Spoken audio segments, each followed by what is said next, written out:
Something that is a thing I would love to talk about is Creation Club. You spoke about a little bit. There's been some kind of ruminating from people online. What exactly is it? Is it a Paids Mods 2.0? Some people are worried about. I mean, what can you tell us about that and the credit system?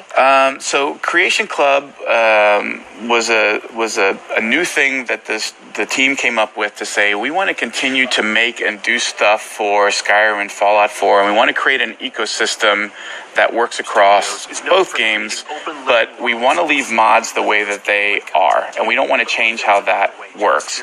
And we want to actually be able to not only do some of this ourselves, but to also bring in external developers, or even bring in people who are known for making mods, but not bring them in as modders, like bring them in as, now you're a game developer, like you're working with us, not on a mod.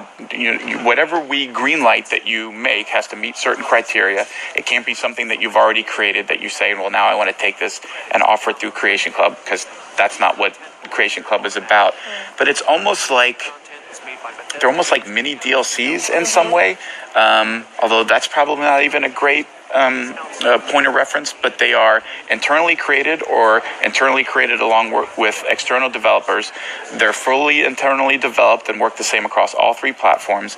They're guaranteed to work with your save games. They don't turn off achievements or trophies, unlike mods. They're guaranteed to work with all DLC. They'll be localized as needed. They will be put out and created as official content from the studio. But just like there's art in our games that people outside the game studio make, like we need a bunch of flower pots. Like we don't just make flower pots all day, and like they focus on the bigger stuff and they'll outsource flower pots to somebody else to make.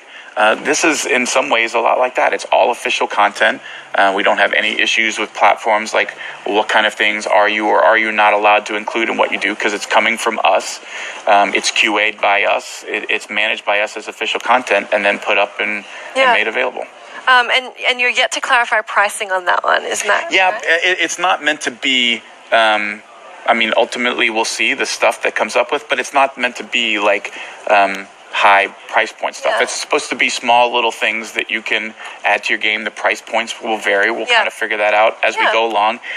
Honestly, it's all dependent on what the folks who are working on this want to create. Like they get to pitch, like, okay, I want to make this thing, I want to make that thing, and then it gets approved and they start working on it. And again, like if they're a modder that's been accepted, they're no longer a modder. They're now a game developer. As soon as they get greenlit, like they're getting paid like any other developer that works on our stuff. Right. Well, that's awesome. I mean,